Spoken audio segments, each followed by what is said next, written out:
Hello दोस्तों, नमस्कार। कैसे हैं आप लोग? आशा है कि आप लोग बहुत अच्छे होंगे। चलिए दोस्तों, आज बात करते हैं यूजीसी नेट पेपर फर्स्ट के बारे में। अब दोस्तों, जो आपका पेपर होना था वो तो हो गया, पेपर कैंसिल भी होना था हो भी गया। ये नौटंकी, ये ड्रामाबाज चलता ही रहेगा। हमें सिर्फ अपने पढ़ाई पे फोकस करना है। आज शुरुआत करते हैं, पेपर वन के बारे में पढ़ाई करेंगे। और मैंने दोस्तों जो पेपर हुआ उस पेपर को भी क्या किया, एक बार चेक करके देखा। तो सबसे बढ़िया मुझे जो लगा, कंप्रिहेंशन।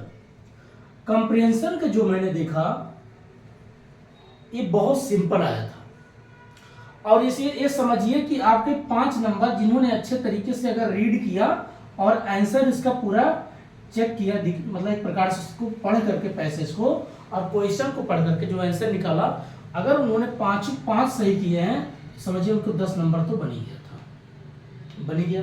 तो आपको एक आइडिया लग गया कि हमें किस पे ज्यादा फोकस होना चाहिए। तो आप सबसे पहले चीज कंप्रिहेंशन को अच्छा प्रैक्टिस करो। दूसरा मैंने देखा जो टीचिंग का है, टीचिंग में दोस्तों आपका मेथड्स ऑफ टीचिंग से क्वेश्चन आया था। अब मेथड्स ऑफ टीचिंग में कई होते हैं, ऑफलाइन होता है, ऑनलाइन होता है, टीचर सेंटर्ड होता है और लर्नर सेंटर्ड होता है। यहां से क्वेश्चन किसमें बनाया था? ऑनलाइन से था। प्लस उसमें आपका ऑनलाइन में से स्वयं क्या है, स्वयं प्रभा है। बट वहां से पूछा गया था कि स्वयं जो होता है उसमें चैनल की बात करता है। ई विद्या से क्वेश्चन था। तो आप देखिए, लोग ज्यादातर स्वयं प्रभा लगाते, लेकिन वो नहीं था, ई विद्या था। तो वहां पर मैंने क्वेश्चन चेक करके देखा तो आपका टीचिंग ऑफ मेथड से भी क्वेश्चन था। ठीक है, हमें इसी तरीके से पढ़ाई। अब एक आइडिया लग गया कि टीचिंग एप्टीट्यूड से भी क्वेश्चन जो आया था, तो टीचिंग का जो बेसिक मेथड है वहां से क्वेश्चन पूछा गया।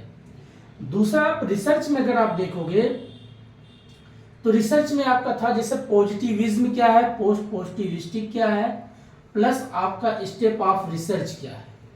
यहां से स्टेप ऑफ रिसर्च में जैसे किसी चीज का पहले प्रॉब्लम ढूंढो, फिर उसका क्या करो, डिजाइन दो, फिर उसका डाटा कलेक्शन करो, फिर सैंपल तैयार करो। तो इस प्रकार जो एक प्रोसेस इसकी 8 स्टेप्स होता है, यहां से क्वेश्चन था।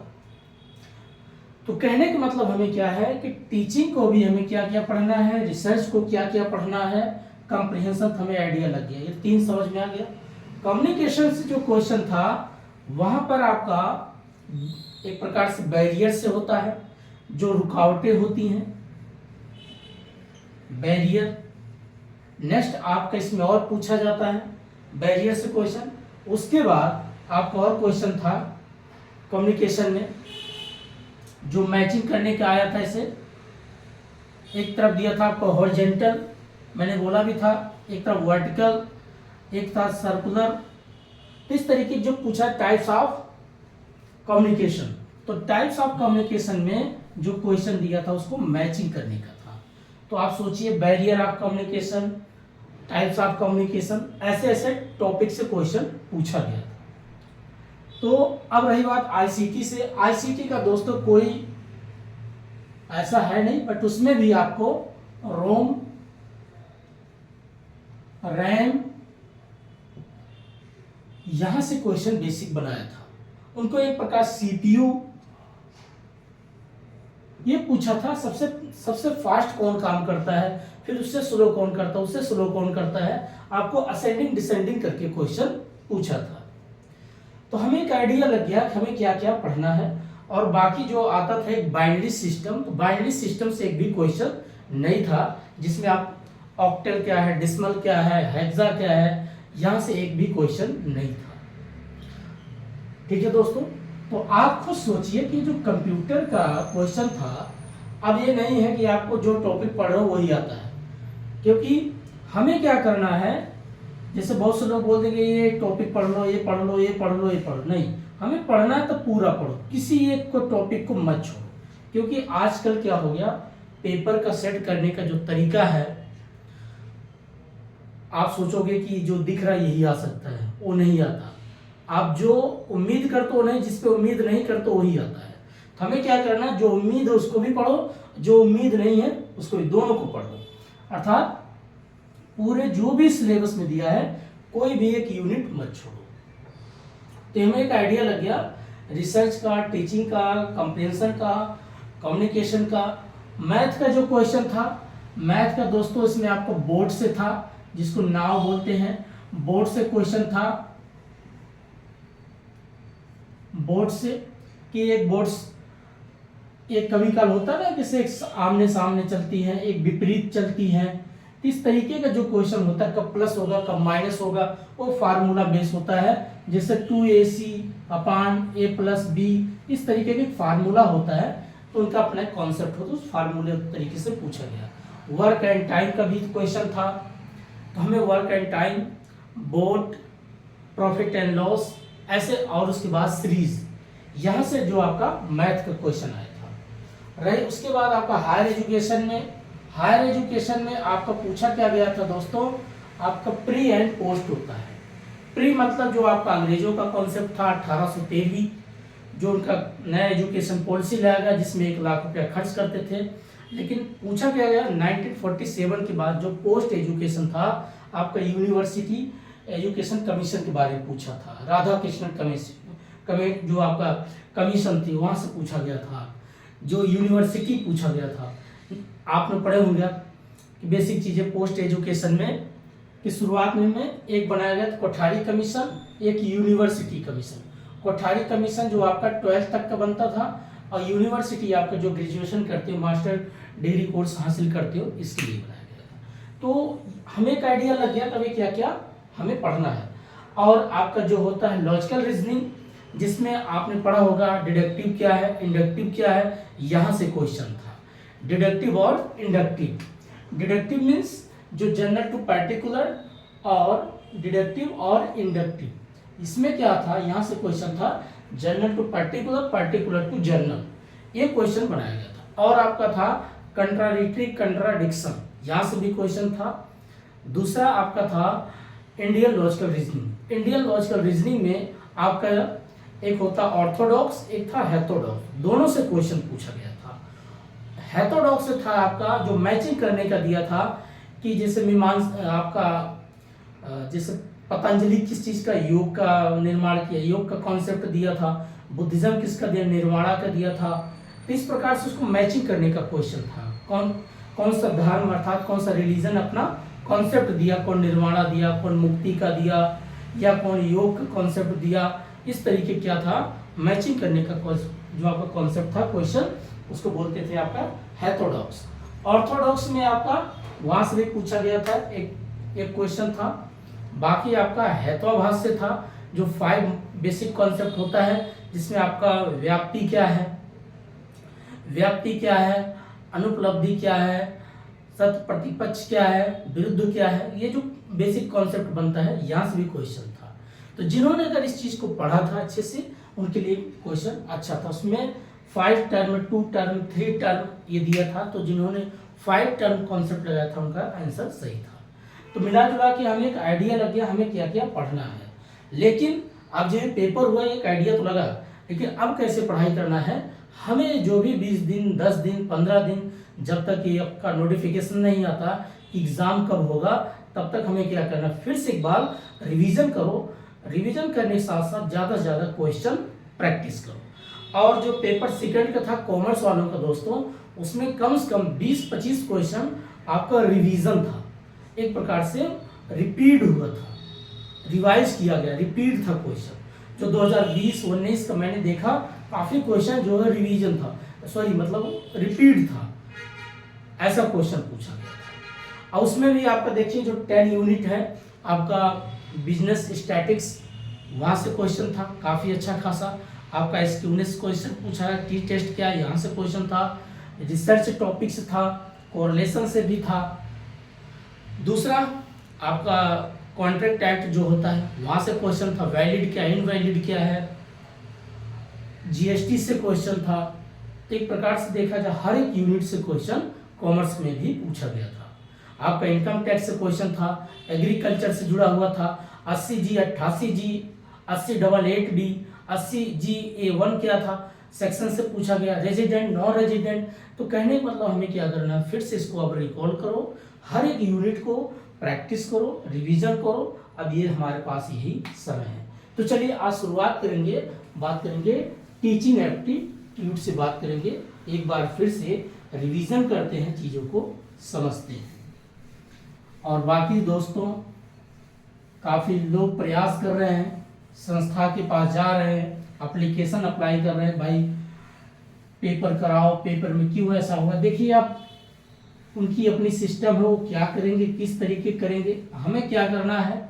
ठीक है, अगर वो पेपर गलत हुआ, कैंसिल भी हुआ तो अच्छी बात है, नहीं तो दोस्तों जो लोगों के पास ऑलरेडी क्वेश्चन पेपर गया, वो लोग क्या करते हैं, अच्छे नंबर से पास होते, जो मेहनत करके जाता है उसको फेल करते हैं।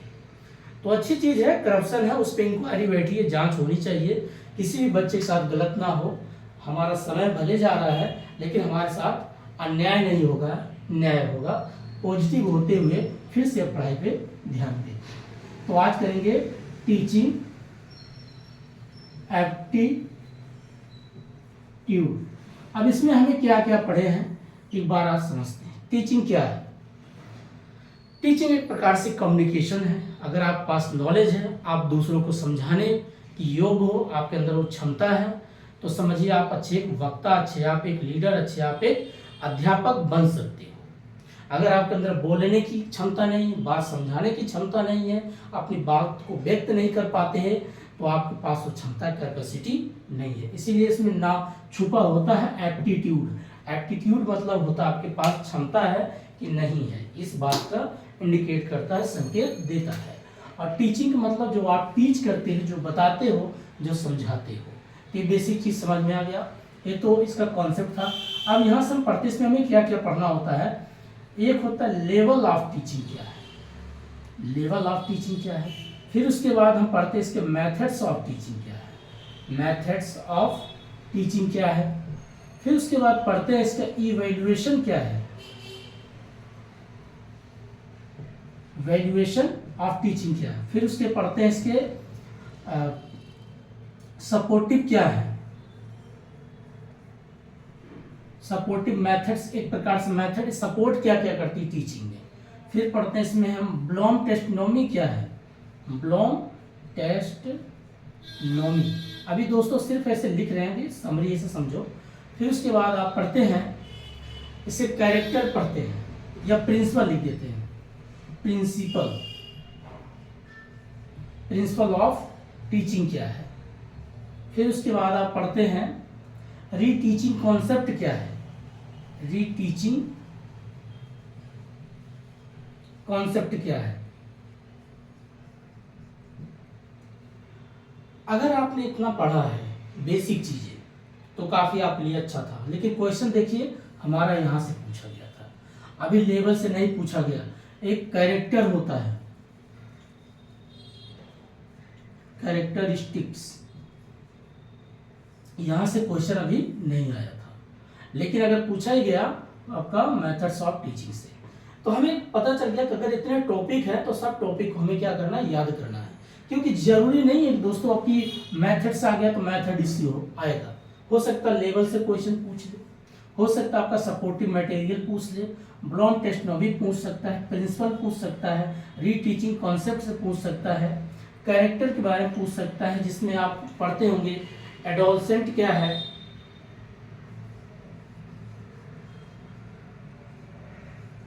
एडोलसेंट क्या है, एडल्ट क्या है,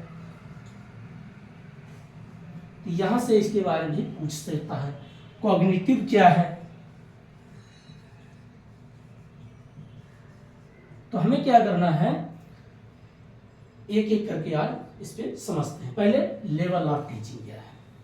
लेवल इसके 3 स्तर में बांटा गया है, मेमोरी लेवल, अंडरस्टैंडिंग लेवल और रिफ्लेक्टिव लेवल। मेमोरी मीन्स होता है जो आप किसी बच्चे को रटाते हैं, समझाते हैं, एक प्रकार से याद कराते हैं। जैसे क्लास 1 से क्लास 5 तक के बच्चे को आप क्या कराते हैं, टेबल होगा तो उसको आप रटाएंगे, या आप काका गागा होगा तो उसको आप याद कराएंगे, अल्फाबेट आप मान लीजिए ABCD लेटर है तो उसको आप याद कराएंगे। तो क्या होता है, मेमोरी लेवल। तो मेमोरी लेवल जो कॉन्सेप्ट होता है, पहला हो गया आपका इसमें मेमोरी लेवल।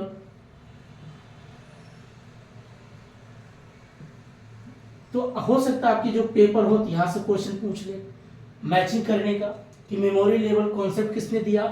यहां पर नाम आता है उनका हर्बर्ट, हर्बर्ट नाम के एक व्यक्ति है, उन्होंने मेमोरी लेवल कॉन्सेप्ट दिया था। दूसरा इसमें आपका आता है अंडरस्टैंडिंग लेवल, अंडरस्टैंडिंग लेवल। अब इसमें क्या है, जब क्लास 6 से क्लास 12 तक का जो पढ़ता भी है, लिखता भी है, समझ भी जाता है, तो उसमें एक ऐसी समझ आ गई, अब उसको रटाने की, याद कराने की जरूरत नहीं है। अब जरूरत अगर है तो उसको टॉपिक को बस एक गाइड कर दो कि बेटा अब इस टॉपिक कैसे पढ़ लो, इसको ऐसे राइटिंग करो, अब यहाँ पूर्ण विराम कैसे लगाना, कैसे अर्ध विराम लगाना है, कहाँ फुल स्टॉप लगाना है, तो ये चीज़ें थोड़ा सा उसको गाइड करना है। तो बेसिक चीज़ें आप क्या करते हो, उसमें इतनी बच्चे में समझ हो जाती है, जो क्लास 6 से क्लास 12 तक का जो बच्चा होता है वो पढ़ना लिखना सब कुछ सीख जाता है। अभी पूछता अंडरस्टैंडिंग कॉन्सेप्ट किसने दिया, उनका नाम था मॉरिसन। मॉरिसन नाम के एक व्यक्ति थे जिन्होंने अंडरस्टैंडिंग कॉन्सेप्ट दिए थे। फिर तीसरा आपका पूछता है रिफ्लेक्टिव लेवल। अब रिफ्लेक्टिव लेवल मीन्स क्या होता है, जब आप लोग 12th के बाद, 12 से लेकर के जो आप ग्रेजुएशन करते हैं, बीए करते हैं, एमए करते हैं, जो भी है, इसको बोलते हैं रिफ्लेक्टिव लेवल। तो रिफ्लेक्टिव लेवल क्या होता है, रिफ्लेक्टिव लेवल। अब इसमें क्या आपको पढ़ना है, ये पूछ लेगा रिफ्लेक्टिव लेवल कॉन्सेप्ट किसने दिया है, यह इनका नाम आता है हंट। एक हंट नाम के व्यक्ति हैं, उन्होंने दिया। तो ये जो आपके बेसिक चीजें हैं, ये यहाँ पर फैक्चुअल है, इनको याद रखना है कि मेमोरी लेवल कॉन्सेप्ट किसने दिया, तो आपको याद रखना हर्बर्ट। अंडरस्टैंडिंग कॉन्सेप्ट किसने दिया, मॉरिसन। और रिफ्लेक्टिव का हो गया, सॉरी मेमोरी का हो गया, अंडरस्टैंडिंग हो गया, रिफ्लेक्टिव का हंट हो गए। अब पूछेगा रिफ्लेक्टिव जो लेवल है, कभी कभी थोड़ा डीपली पूछ सकता है, क्या ये कॉग्निटिव होता है, क्या ये थिंकिंग प्रोसेस होता है, क्या ये एनालिसिस होता है, तो आप इसमें सभी हो सकता है, क्योंकि जब जिसके अंदर सोचने समझने की अच्छी एक कैपेसिटी आ जाती है, सही क्या है गलत क्या है, इंटरप्रिटेशन करना, एनालिसिस करना, एनालिटिकल करना, तो उसको बोलते हैं रिफ्लेक्टिव लेवल। ये चीज़ें हमें समझ में आ गया, तो हो सकता है आपकी आने वाला क्वेश्चन यहाँ से बन सकता है, तो हमें ये भी टर्म याद रखना। अगला पढ़ते हैं मेथड्स। मेथड्स मीन्स इसकी जो विधि थी, जो क्वेश्चन पूछा गया आपका offline, online, teacher centre, learner centre, इस 4 मेथड्स हैं, इस पे बात करते हैं। अब जैसे पहला आता ऑफलाइन। ऑफलाइन क्या होता है, सामने विद्यार्थी बैठे हैं और इस बोर्ड के सामने, यहाँ बोर्ड पे सामने जो है टीचर खड़े हैं, जो फेस टू फेस क्लास चलती है उसी बोलते हैं ऑफलाइन मेथड्स।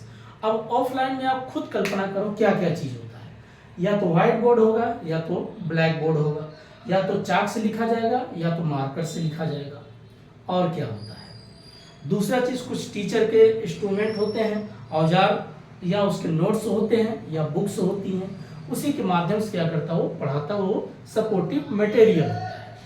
और भी पूछ सकता है सपोर्टिव मटेरियल क्या क्या हो सकता है, टीचर का लेक्चर हो सकता है, लेक्चर जैसे मान लीजिए टॉपिक लिख दिया, उस पर लेक्चर दिया, पढ़ा दिया, चल दिया, बस ये चीज़ होता है आपका ऑफलाइन। दूसरा आपका होता है ऑनलाइन। ऑनलाइन क्या चीज़ें हैं, जैसे आज के समय में प्रेजेंट टाइम में देखिए, जो आप मोबाइल के माध्यम से पढ़ रहे हैं, लैपटॉप के माध्यम से पढ़ रहे हैं, ये सारी चीज़ें क्या है, यूट्यूब पे पढ़ रहे हैं, इंस्टाग्राम पे पढ़ रहे हैं, जितनी आजकल नए नए ऑनलाइन छोटे छोटे जो भी फीचर हैं उसके माध्यम से जो आप पढ़ाई करते हैं घर बैठे पर, उसी बोलते हैं और ऑनलाइन मेथड्स।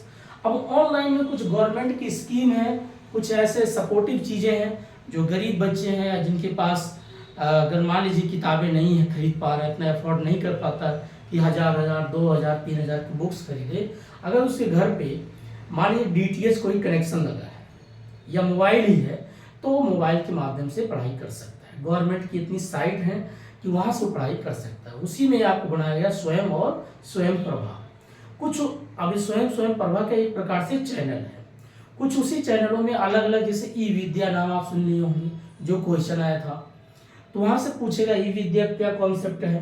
तो हमें ये भी याद रखना चैनल कौन है और चैनल के अलावा कौन से अलग से कोर्स हैं, ये भी हमें उसको क्या करना, फिल्टर करना है, अलग से उसको छांट करके याद रखना है, क्योंकि हमें कंफ्यूज भी करने के लिए कभी काल एग्जामिनर जो है क्वेश्चन देता है। ठीक है, तो ये आपको हो जाता है ऑनलाइन। अब अगला इसमें पूछता आपका टीचर सेंटर मेथड और learner centre method. Teacher centre method क्या होता है, जब टीचर ही केंद्र होता है, जो कि विद्यार्थी टीचर पे डिपेंड होते हैं, तो उसको बोलते हैं टीचर सेंटर्ड मेथड। अब टीचर किस तरीके से पढ़ाएगा, लेक्चर लेगा, राइटिंग करेंगे, ये चीजें उनका होता है टीचर सेंटर्ड मेथड। एक होता है लर्नर सेंटर्ड मेथड, जब लर्नर खुद से सीखता है, टीचर की ज़्यादा मतलब उनकी टीचर पर डिपेंड नहीं होता, स्वयं पर डिपेंड हो जाता है। हमें खुद से होमवर्क करना, खुद से प्रैक्टिस करना है। जैसे बहुत से बच्चे हैं अब जिनके पास पैसा नहीं, तो चलो ऑनलाइन से कहीं से थोड़ा बहुत सीखने के मिल गया, बाकी वो तो पढ़ाई खुद से ही कर रहे हैं, खुद से ही सीख रहे हैं, खुद से प्रैक्टिस कर रहे हैं, उसको बोलते हैं लर्नर सेंटर मेथड्स।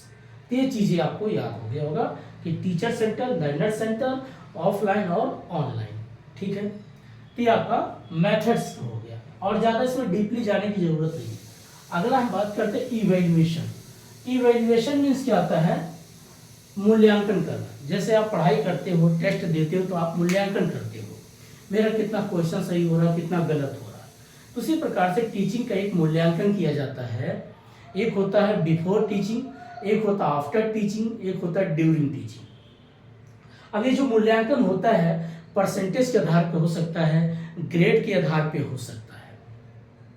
अब जैसे परसेंटेज क्या, अगर मान लीजिए आप पहली बार पेपर देते हो यूजीसी नेट का, तो ये आपका प्री एक प्रकार से हो रहा है कि पहली बार आप पेपर दे रहे हैं। तो जो आप पढ़ाने से पहले, जैसे क्लास में अगर कोई टीचर आता है तो पढ़ाने से पहले जो बच्चे का इंटरव्यू लेता है या उससे पूछता है कि आपको सिलेबस के बारे में कितनी नॉलेज है, तो उसमें एक वो आंकड़ा लगाएगा 10%, 30%, 50%, 40%, 70%।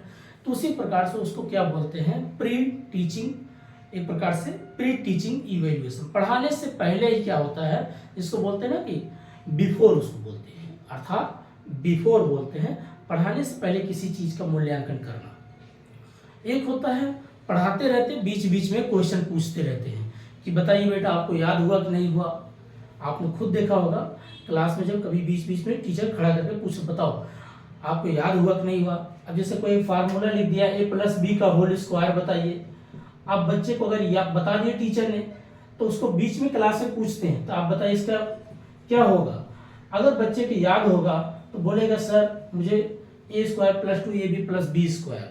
तो इसका मतलब क्लास के दौरान जो पूछा जाता है उसको बोलते हैं ड्यूरिंग टीचिंग। एक बिफोर टीचिंग, एक ड्यूरिंग टीचिंग। एक होता है तीसरा पढ़ाने के बाद, जैसे हमने पूरा कोर्स पढ़ा दिया, बाद में टेस्ट लेते हैं कि अब आपको पूरा याद हुआ कि नहीं हुआ, तो आफ्टर उसको बोलते हैं आफ्टर इवैल्यूएशन। तो इसको 3 भागों में इसको बांटा गया है।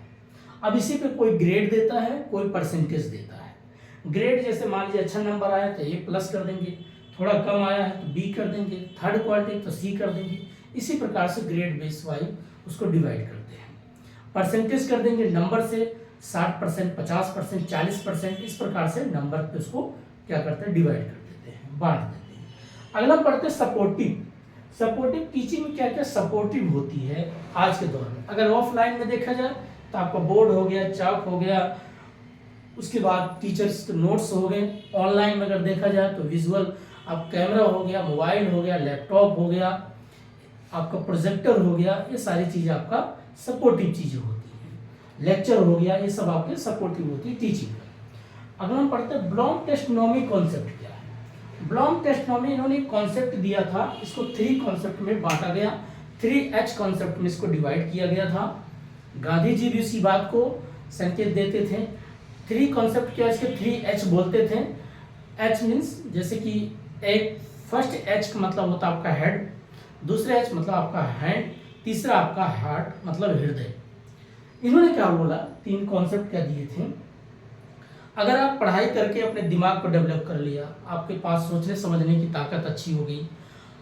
हैंड मीन्स होता है आपके पास रोजगार हो गया, आप पढ़ा के कमा रहे हो, या किसी कंपनी में आप कंप्यूटर पे जो भी फाइल बना रहे हो या डेटा एनालिसिस कर रहे हो, किसी चाहे बैंकिंग सेक्टर में काम कर रहे हो, आप क्या हुआ, आपके पास एक रोजगार हो गया, तो दिमाग, पैसा आ गया। तीसरा बोलते हैं हार्ट मीन्स हृदय। अब बहुत से लोगों के पास पैसा है, दिमाग है, बट उनके पास थोड़ा इमोशनल नहीं है। जैसे इसी वक्त बच्चों का मान लीजिए पेपर खराब हो गया, उनका समय वेस्ट हो रहा है, पैसा भी गया और रिजल्ट का आउटपुट कुछ नहीं मिला, निगेटिव ही निगेटिव, चारों तरफ अफरा तफरी मची हुई है, कभी नीट के साथ कभी आपका नेट के साथ, तो क्या है एक प्रकार से निगेटिव माहौल बना है। अगर इसी में आपके 4 लोग सपोर्ट करते हैं, आपके साथ इमोशनल जुड़ जाते हैं कि परेशान मत रहिए, कोई बात नहीं। अब बहुत से बच्चों का होता है, किसी के जेआरएफ के लिए 30 साल उम्र थी, अब किसी का 35 साल है, जिनका जैसे महिलाओं में 35 साल दिया, रिजर्व कोटा वालों को 35 दिया। अब उनमें क्या हो रहा है दोस्तों, अब किसी का समय अगर एक दिन ज़्यादा हो जाएगा तो क्या वो फॉर्म अप्लाई कर पाएगा? नहीं कर सकता, क्योंकि उसके लिए मेन पॉइंट जो है उसका समय है। पैसा गया तो जो गया वो गया ही, मेन पॉइंट समय है। एक दिन अगर आप एक्स्ट्रा हो गए, आपको उम्र बढ़ गई 30 से, आप जैसे 30 प्लस हो गए तो आप अप्लाई कर सकते? नहीं कर सकते। 35 प्लस हो गए, अप्लाई कर सकते? नहीं कर सकते। ये पॉइंट वाली बात होती है। अब इसी चीज में अगर आपके दुख की घड़ी में लोग आपके साथ खड़े होते हैं, एक इमोशनल सपोर्ट होता है, उसे बोलते हैं इमोशनल। इन्होंने बोला है कि अगर आपके पास इमोशनल नहीं है, लोगों में प्रेम नहीं है, एक सपोर्टिव नहीं होता इमोशनल, तो इंसान टूट जाता है। इसीलिए क्या होना चाहिए, थिंकिंग प्रोसेस अच्छी हो, एक्शन अच्छी हो और इमोशनल भी बहुत जरूरी है। तो तीनों कॉन्सेप्ट किसने समझाया था? ब्लॉम टेस्ट नॉमी ने। अगला हम बात करते हैं प्रिंसिपल ऑफ टीचिंग। अब प्रिंसिपल ऑफ टीचिंग क्या होता है, टीचिंग का क्या क्या सिद्धांत होता है। पहली चीज, एक टीचिंग के क्या सिद्धांत होना चाहिए।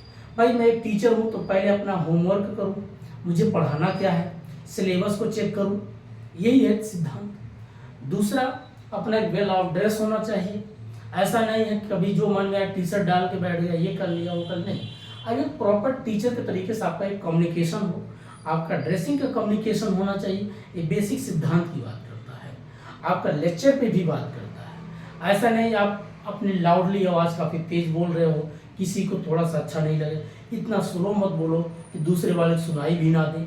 एक पूरा हर एक सिद्धांत होता है, टीचिंग का क्या क्या सिद्धांत होना चाहिए। आपका वेल ऑफ ड्रेस, पहनावा, आपकी कम्युनिकेशन, आपकी टॉपिक, किस पे आपको लेक्चर देना है, किस प्रकार का लेक्चर देना है, जो आप पढ़ाना चाहते हैं, क्या उसमें आप एक प्रकार से स्पेशल हैं, स्पेशलिस्ट जिसको बोलते हैं, विशेषीकरण रूप से आपके पास नॉलेज है कि नहीं है। ये सारी चीज़ें आपको जो प्रिंसिपल ऑफ टीचिंग के बारे में बात करता है। अगला होता है री टीचिंग कॉन्सेप्ट। क्या है री टीचिंग कॉन्सेप्ट? मीन्स होता है जैसे आपको दे देगा कि जैसे जो बच्चे बीएड वगैरह करते हैं उनको पता होगा, जैसे क्या करते हैं, आपको 6 मिनट या 10 मिनट का आपका टाइम देंगे, किसी एक टॉपिक पे ऐसे दे देंगे, चलिए आप 10 मिनट में एक छोटा सा टॉपिक है, आप उसको समझाइए। जब आप फर्स्ट टाइम आप उसको टीच करते हैं, पढ़ाने, अगला क्या करेगा, उसका इवेल्युएशन करेगा, देन उसके बाद उसका फीडबैक देगा। ये सारी प्रोसेस होती है। और अगर ये ठीक हो गया तो आपको वेल डन बोलेंगे, आपने बहुत अच्छा टीचिंग किया, पढ़ाया। अगर आपने कोई बाय मिस्टेक कर दिया, टॉपिक को भूल गए, करने लग गए कि मुझे याद नहीं था, बहुत लोग करते नहीं, थोड़ी अंग्रेजी बोलेंगे, is that not your goods your lots of problem in all my societies but I am not your confirm. अब पता चलो बोल तो रहा है बट बीच में कह रहा नो दैट इज प्रॉब्लम। अभी क्या होता है, उसका मतलब है you are not well good communication, आपकी अच्छी कम्युनिकेशन नहीं है। आप अपने कम्युनिकेशन को बेटर करिए, पहले सीखिए, फिर प्रैक्टिस करिए, तब उसके बाद समझाइए। ये सारी चीज़ें क्या होती है, ये आपका जो री टीचिंग कॉन्सेप्ट होता है। री मतलब पुनः टीच करना, फिर से बताना जब तक आपको याद ना हो जाए, ये बात होती है। अगला कैरेक्टर की बात करता है, कैरेक्टरिस्टिक ऑफ टीचिंग क्या है। ऑब्जेक्टिव होना चाहिए, इसका वो एक उद्देश्य होना चाहिए। कैरेक्टर आपका एक उद्देश्य होना चाहिए, जैसे एक टीचर का क्या उद्देश्य है, एक लर्नर का क्या उद्देश्य है, तो उसी तरीके से कैरेक्टर में इसको 2 भागों में इसको बांटा गया है। तीसरा आपका एक कॉग्निटिव में इसको डिवाइड किया गया है। पहले समझाते ये दोनों, एडोलसेंट और एडल्ट। अब जैसे एडल्ट बच्चा, उसके सोचने समझने की क्षमता अलग है, एडोलसेंट है तो उसका सोचने समझने की क्षमता अलग है। अब जो कोई बच्चा 11 से 12 में पढ़ाई कर रहा तो उसके अंदर सोचने समझने की थोड़ा सा ठीक ठाक है। जो बच्चा अभी क्लास 6 से 8 में होगा तो उसकी सोचने समझने की क्षमता अलग होगा। इसी को इसको क्या कर दिया गया, डिवाइड कर दिया गया, उसकी एक कैरेक्टर बना दिया गया अलग अलग एक धाराओं में उसको डिवाइड कर दिया गया, अलग अलग एक प्रकार से कैटेगरी बना दिया गया। तीसरा दिया आपका कॉग्निटिव मीन्स होता है जिसमें सोचने समझने थिंकिंग प्रोसेस को आगे बढ़ाना। तो अब जैसे मान लीजिए एडोलसेंट है, क्लास 6 से क्लास 8 तक का जो बच्चा होगा, आप उससे सवाल आप पूछोगे कि बेटा आप बताओ, अब पता चला वो 8वीं क्लास का बच्चा है, 6 क्लास का है, आप उससे बीए का सब्जेक्ट पूछेंगे, 12th का सब्जेक्ट पूछेंगे, क्या वो बता पाएगा? नहीं। तो उसी प्रकार से उसको क्या करते हैं, जो उसकी नॉलेज होती उसी नॉलेज के बेस से समाज को फिर क्या करते हैं, कनेक्टिविटी कराते हैं समाज में कि ये बड़े भाई, एक छोटे भाई, माता है, पिता, ये चाचा, ये ताऊ है। इस प्रकार से उसको भी एक प्रकार समाज में क्या होती है, नॉलेज बढ़ती है। जब वो बच्चा और बड़ा होता है तो उसके अंदर और थोड़ा सा नॉलेज ब्रॉड लेवल में बढ़ता है। तो इसके लिए उसको क्या कर दिया गया, एक कैरेक्टर में उसको डिवाइड किया गया है। एडल्ट है, अब उसके अंदर थोड़ा सा और नॉलेज है, सही गलत को भी पहचान सकता है। जैसे आप देखते होंगे छोटे बच्चा घर से जब पढ़ने जाता है तो लोग उसको पे ज़्यादा ध्यान देते हैं कि आप जाइए वहाँ पर चौराहे पे या कहीं पे गाड़ी आएगी, बच्चा वहाँ उतरेगा तो उसको घर लेके आना। और जब एडल्ट हो जाता है तो क्या आप जाते हो उसको लेने के लिए, रिसीव करने ही, वो खुद घर चले आता है। बस इसीलिए उसको ये डिवाइड किया गया, बताया गया है। तो समाज उसी तरीके से क्या होता है, डेवलप होता है। अगला कॉग्निटिव वाली जो पहले बोल दिया, थिंकिंग प्रोसेस करना, सोचने समझने की कैपेसिटी बढ़ाना। ये पूरा हमने जो बात की है टीचिंग एप्टीट्यूड के बेसिक एक कॉन्सेप्ट यही है। ठीक है दोस्तों, तो आप क्या करिए, बार बार इसको प्रैक्टिस करिए। जो भी आपके पास सिलेबस है उसको भी पढ़िए। कुछ एडवांस लेवल में क्या है कि जैसे कि आईसीटी में पूछ सकता है, आईसीटी सपोर्ट मटेरियल में पूछ सकता है कि क्या टीचिंग कुछ नया चीज़ आया है, कोई नया फीचर आया है। जैसे आजकल एक चैट जीपीटी ऐसे कुछ करके बोलते हैं तो उसका भी ज़्यादातर सपोर्ट करता है, तो पूछ भी सकता है क्या ये टीचिंग में सपोर्ट है। जी जरूर है, क्योंकि हमें कोई इन्फॉर्मेशन चाहिए, आप चैट जीपीटी में क्या करिए, वहाँ पर आपको जो वॉइस है बोल करके वहाँ से चीज़ें अपने आप टाइप हो जाती है, जो आपके काम की चीज़ें है आप एक्सेप्ट कर लीजिए। तो ये भी क्या होती है, आईसीटी सपोर्ट मटेरियल में जो है टीचिंग में काफ़ी मदद करता है इंटरनेट। ठीक है, तो ये बेसिक चीज़ें ये हो गया। तो बस आज इतना ही है, फिर ऐसे छोटा छोटा वीडियो लाएंगे, आप लोग के साथ ऐसे बात करते रहेंगे और अपने आप को आप मोटिवेट रखिए, मस्त रहिए, जो होगा देखा जाएगा। सबसे बड़ी बात आज दोस्तों एक बहुत अच्छी बात कहता हूँ, इस दुनिया में किसी को यहाँ रहना नहीं है, एक न एक दिन सबको इस जगह पे छोड़ के जाना है। इसलिए कौन चोरी कर रहा है, कौन डकैती डाल रहा है, कौन ईमानदारी जी रहा है, इन सब बातों से साइड में निकलिए। आप अपने आप को खुश रखने के लिए यही सोचो कि जो करेगा वो यही भरेगा, ये नेचर है। आज जैसे छोटा सा एग्जांपल देता हूँ, जब अगला टॉपिक पढ़ाएंगे द पीपल एंड डेवलपमेंट, उसमें यही हो रहा है। जितना आप पेड़ के काट रहे हो, आज सभी लोग देखिए 57, 58 इतने टेम्परेचर अभी इस जून में तपती गर्मी को सहन करना पड़ा। इसके कारण है स्वयं वही मानव जिस डाल पे बैठा है स्वयं काट रहा है। जरूरी ये नहीं है कि कुछ लोग की वजह से औरों पर नुकसान हो तो पड़ ही रहा है, कुछ लोग करप्ट कर रहे हैं, जो शरीफ लोग वो भी झेले जा रहे हैं। तो शरीफ लोग अपनी शराफत को छोड़ो, इन लोग को सबक सिखाने के लिए जैसा भी हो साम दाम दंड भेद अपनी प्रक्रिया अपनाओ। इतना भी ज़्यादा साधुवाद मत बनो। मैं भी कह रहा हूँ अपने हक अपने अधिकार के लिए लड़ाई करो, जब कमेंट करो, जो भी संस्थाएं हैं जैसी भी हैं उन पे सवाल उठाओ। नहीं उठाओगे तो आप सिर्फ आपस में ही कह के रह जाओगे। मैं नहीं कहता कि लट अपना युद्ध के लिए तैयार हो जाओ, रूल है, नियम है, उसके माध्यम से जरूर बोलो। और इतना भी ज़्यादा अपने आप को निगेटिव मत हो जाओ कि एग्ज़ाम नहीं हुआ तो मेरी ज़िंदगी खराब हो। कुछ नहीं दोस्तों, कुछ नहीं होता है, समय ऐसे निकल जाता है, सबकी लाइफ कभी ना कभी जरूर सेट होगा। ऐसा है नहीं कि दुनिया में अंधेरा ही अंधेरा है। बहुत से समय देखा गया, पहले मुगल लोग थे तब भी लोग गुलामी किए, अंग्रेज आए तब भी गुलामी किए। अब चंद कुछ ऐसे लोग हैं, क्या किया जाए, वो तो करेंगे ही, अपना असर दिखाएंगे, तो भी अपने लाइन पे कभी न कभी तो आ ही जाएंगे। बट उसके लिए जैसे हमारे देश के ऐसे सपूत थे जिन्होंने हंसते हंसते फांसी के फंदे को चूम लिया, आज दुनिया में उनका नाम इतिहास हो गया। लेकिन वो अपने लिए नहीं, पूरे समाज के लिए किए। वही कहानी है कि लोग चाहते हैं दूसरे घर में भगत सिंह पैदा हो, हमारे घर में कोई पैदा ना हो। भैया स्वयं पैदा होना पड़ेगा, स्वयं मजबूत बनना पड़ेगा, नहीं तो आपके हक और अधिकार को लोग छीन के खा जाएंगे। तो इसके लिए संस्था ने जो भी किया ठीक ही किया है। अच्छा हुआ कि उन लोग पे कार्रवाई होगा, पकड़े जाएंगे, जेल होगा, ये मत सोचिए, सिस्टम है, काम कर रहा है और करेगा। तो आज इतना ही कहेंगे, आप लोग मस्त रहिए, खुश रहिए, पढ़ाई को अपना कंटिन्यू शुरुआत करिए, बस यही कह सकते हैं। तो आज इतना ही, तब तक के लिए नमस्कार, जय हिंद।